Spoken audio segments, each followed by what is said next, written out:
Насипгүл Алмазбаева Ысык Көл облусунун Төп районуна караштуу Арал айылынын жергиликтүү кеңешинин депутаты. Үй бүлөлүк дарыгерлер тобунда да иштеп келет. Ал атайын Бир дүйнө Кыргызстан укуктук кыймылы коомдук бирикмеси уюштурган улуттук тренингке келген. Коомдук иштерге активдүү катышып, адам укуктарын коргоп жана аларга юридикалык жардам көрсөтүп келген Алмазбаева болуп өткөн тренингтен үйрөнгөн билимин жерине жеткирип, каалоочуларга үйрөтүүнү каалайт. Анын айтымында өзүлөрүнүн укуктарын билбегендиктен көпчүлүк учурларда адамдардын, алардын ичинен кыз келин, жаш балдардын укугу корголбой келет дейт. Аялдардын, балдардын укуктарын коргоо жана ошол өзүнүн укуктарын билбегени үчүн жанакындай тоскоолдуктарга же болбосо жертва насилия болуп калып атпайбы?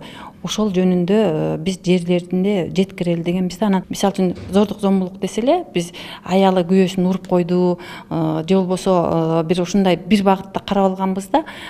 Зомбулуктун түрү дагы экономикалык, физикалык ар кандай түрлөрү бар экен. Ошону кеңири билип үйрөнүп атабыз. Жалпы эле адамдар өзүнүн укуктарын билгенде ошондо жакшы өнүгүүгө жетебиз да. Ошону жайылтамын деп өзүмө максат койдум. Бир дүйнө Кыргызстан укуктук кыймылы коомдук бирикмеси уюштурган улуттук тренингдин максаты аялдардын укуктары боюнча Кыргыз Республикасынын гендердик теңчиликке, адам укуктарына жана туруктуу өнүгүүсүнө көмөк көрсөтүү. Тобокелчиликтер, кырсыктар, кризистер жана аскердик чыр-чатак убагында аялдардын, өспүрүмдөрдүн укуктарын коргоо. Тренингке өлкөнүн 7 дубанынан лидер айымдар, айыл аймактардагы коомдун активдүү мүчөлөрү келишкен. Гендердик теңчилик боюнча, аялдардын укугун коргоо боюнча дагы кандай иштер жүрүп атат Кыргызстанда, кандай дагы жаңылыктар болуп атат. Мен ошолорду алганы келдим, билимимди өркүндөтөйүн дедим. Анан бул жерден алган билимимди буюрса барып ошо айылда тренинг өткөрөм. Адам укугунун корголушу боюнча дагы көп маалыматтарды алдым, жаңы маалыматтарды. Анан коммуникация деген бир өзүнчө бөлүм болду. Ушул бөлүм дагы абдан кызыктуу болду.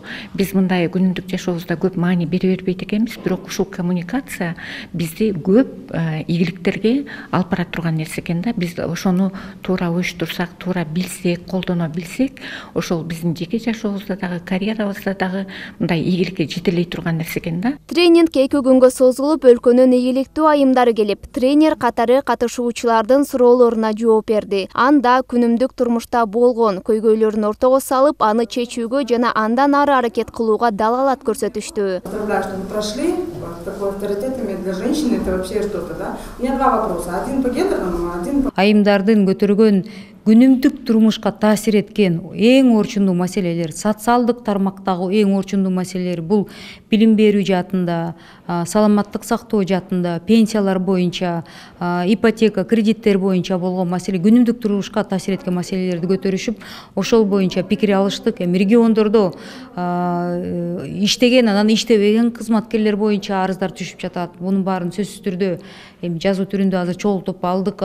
Парламенттен мен тиешелүү органдарга кайрылып көтөрүп беремин. Андан тышкары айымдардын суранычы боюнча бизде парламенттеги аялдар жогорку кеңештин депутаттары региондорго батыраак келип, биз менен жолугуп, ошактан бир пикир алмашсак жакшы болот эле деп суранышты. Ага да мен макулмун. Тренингдин жүрүшүндө уюштуруучулар келген катышуучуларды Улуттук тарых музейге, Акыйкатчы институтуна жана Борбордун тарыхый маданий жайларына алып барып тааныштырууга жетишишти. Мындай тренингтердин байма-бай өтүп туруусу кыргыз айымдары үчүн эң керек деген оюн айтышты. Анткени ар бир жарандын укугу корголуп, өлкөдө бакубат жашоого татыктуу дешет бир ооздон.